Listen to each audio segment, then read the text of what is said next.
June 28, 1974. The Beverly Barn Dinner Playhouse in Shreveport, Louisiana. Frank Sutton, 50 years old and still trying to outrun a character he'd played a decade earlier, was preparing for an evening performance of the romantic comedy Love. It was supposed to be a fresh start, a chance to prove he was more than the red-faced shouting sergeant that millions remembered. During a break between rehearsals, he returned to his dressing room.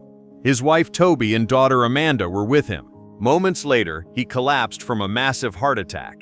He was gone before anyone could save him. The man who had made millions laugh with his explosive tirades couldn't escape the burden that had weighed on him for years. For 5 seasons, he'd yelled, barked, and bellowed as Sergeant Vince Carter on Gomer Pyle USMC. But what he finally revealed about that role, in an interview that surfaced decades after his death, changed the way everyone understood him. This is the story of Frank Sutton, the war hero and scholar who became trapped inside a uniform he could never take off. Frank Spencer Sutton was born on October 23, 1923 in Clarksville, Tennessee. He was an only child, and when his father died from an intestinal ailment when Frank was just 14, he was left alone with his mother. It was a difficult time, but Frank found warmth and purpose in an unexpected place. At the age of 9, he'd walked onto a stage for the first time.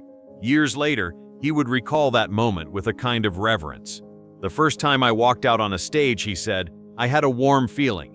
It was the beginning of a lifelong love affair with performance. He joined the drama club at East Nashville High School and threw himself into acting. By the time he graduated in 1941, he'd already decided that his future lay somewhere beyond the small Tennessee town where he'd grown up. He became a radio announcer, but when World War II erupted, everything changed. Frank dreamed of joining the United States Marine Corps. He admired their discipline, their reputation, their sense of honor. For a young man who valued structure and toughness, the Marines seemed like the perfect fit. But during the enlistment process, he failed the color vision test. That single disqualification meant he could never wear the uniform he wanted most. For someone who idolized the Marines, it was a devastating blow. Many men would have walked away, but Frank's determination was stronger than disappointment.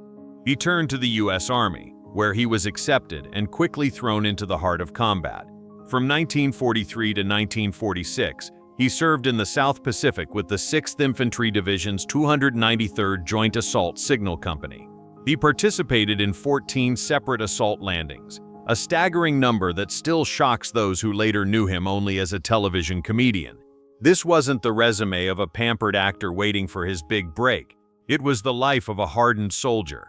In the steaming jungles and dangerous coastlines of the Pacific, Frank learned the meaning of fear and survival. Night after night, he faced the possibility of death, yet he pushed forward alongside his fellow soldiers. His courage earned him the Bronze Star for heroic achievement and the Purple Heart for wounds received in action. Those medals were proof of sacrifice, but Frank himself rarely mentioned them.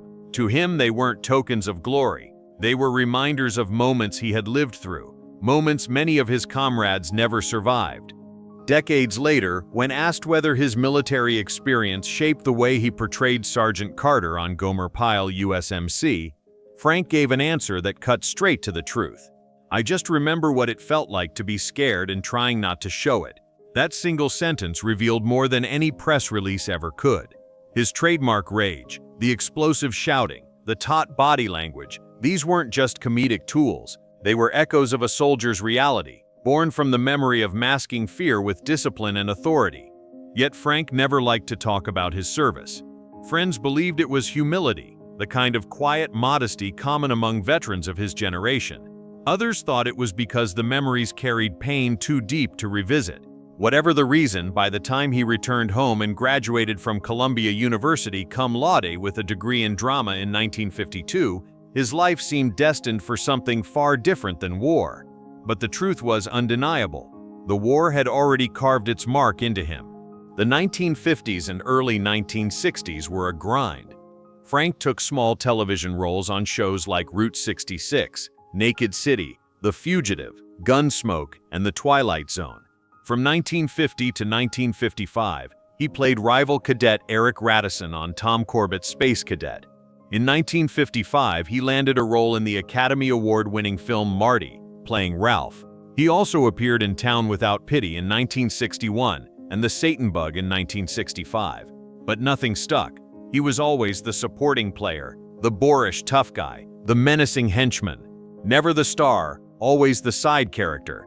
Then, in 1964, everything changed. Jim Nabors had been introduced as the naive, lovable Gomer Pyle on The Andy Griffith Show, and the character was so popular that CBS decided to give him his own series. They needed a foil, someone who could play the stern, no-nonsense drill instructor to Nabors' bumbling recruit. Frank auditioned and landed the role of Gunnery Sergeant Vince Carter. From the moment he marched onto the screen, red-faced and booming, he became the perfect contrast to Nabors' wide-eyed innocence. Their dynamic was instant, one man all bluster and authority, the other naive and endlessly optimistic. Gomer Pyle USMC premiered in September 1964 and became a ratings powerhouse. For 5 seasons, the show never dropped below 10th in the Nielsen ratings. When it ended in 1969, it was the second highest-rated series on television, behind only Rowan and Martin's Laugh-In. Frank even earned an Emmy nomination in 1965. Viewers loved him, but they also made a dangerous assumption. They believed that the loud, impatient, perpetually outraged Carter was simply who Frank was in real life. That misconception clung to him throughout his career, shadowing his private, more reserved nature. Behind the scenes, the atmosphere was more complicated. Frank was a perfectionist. He treated every half-hour sitcom as seriously as if it were live theater.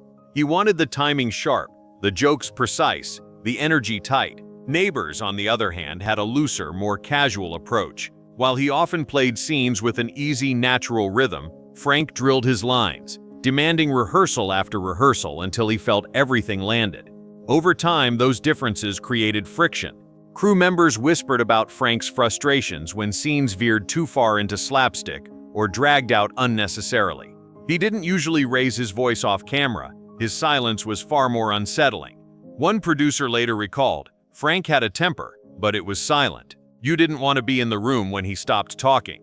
By the 4th season, insiders noticed that Frank and Nabors interacted only when scripts required it. Off camera, their relationship had cooled into distant professionalism.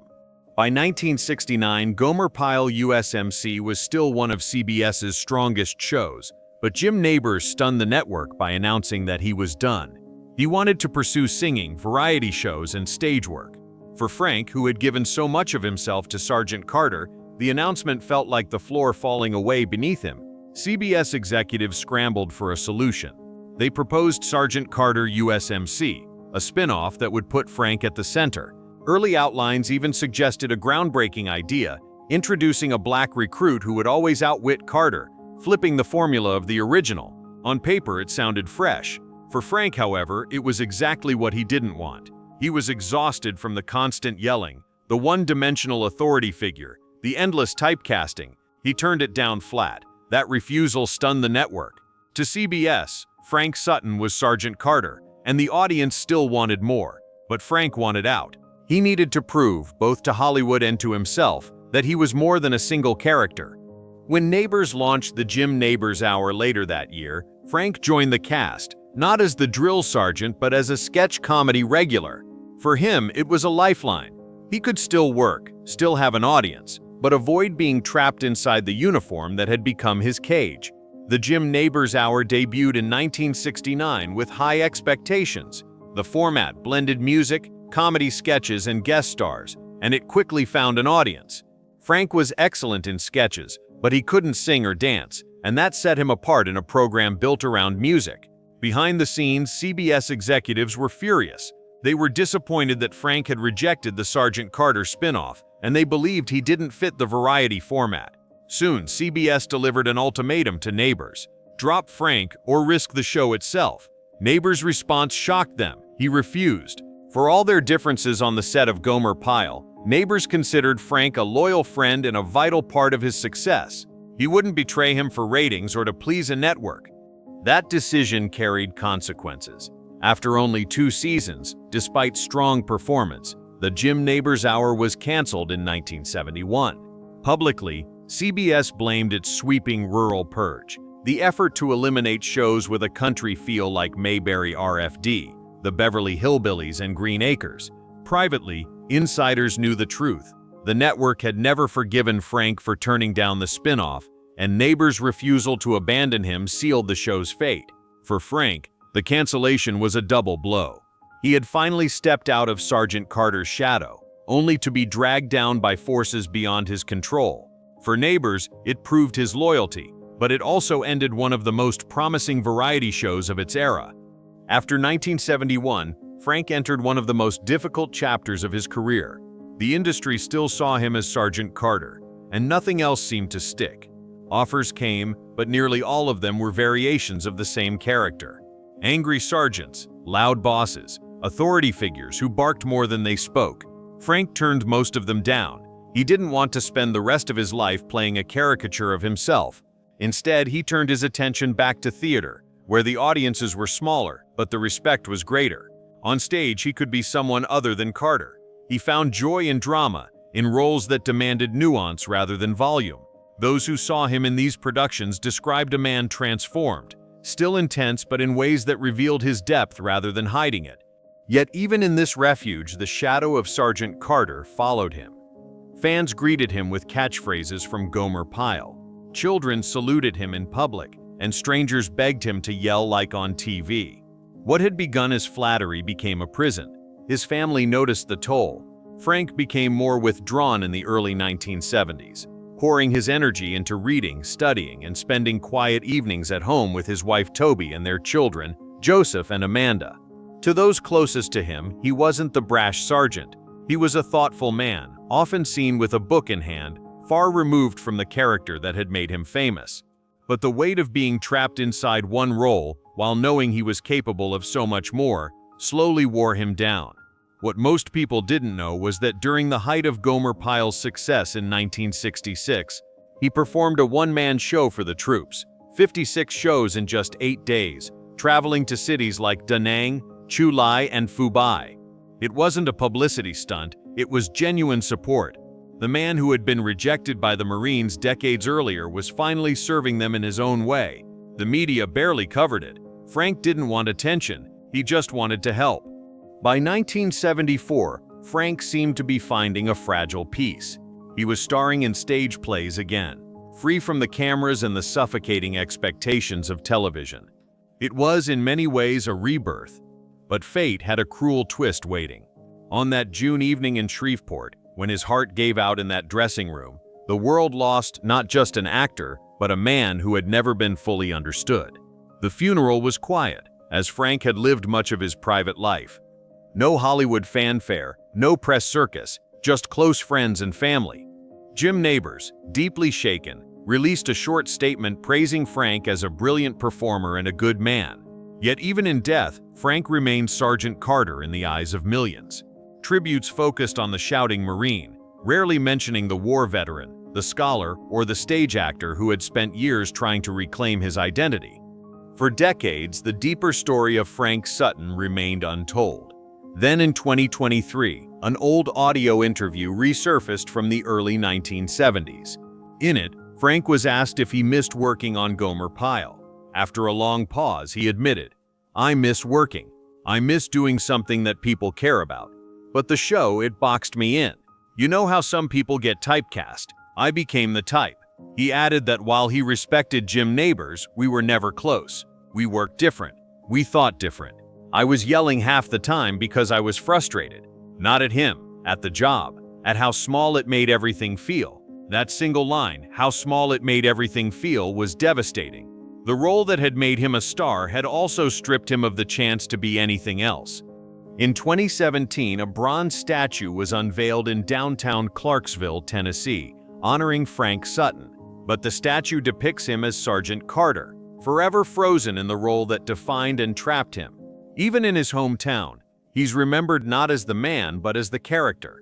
Today, when reruns of Gomer Pyle USMC air, viewers still laugh at Frank's furious outbursts. But behind those laughs lies the story of a man who gave everything to a role that took more than it ever gave back. He was a war hero with a Bronze Star and a Purple Heart. He was a Columbia graduate who earned his degree cum laude. He was a stage actor, a husband, and a father. But Hollywood made sure that's not what anyone would remember. Frank Sutton wasn't Sergeant Carter. He was so much more, and his silence, maintained for years out of dignity and professionalism, was both his shield and his prison.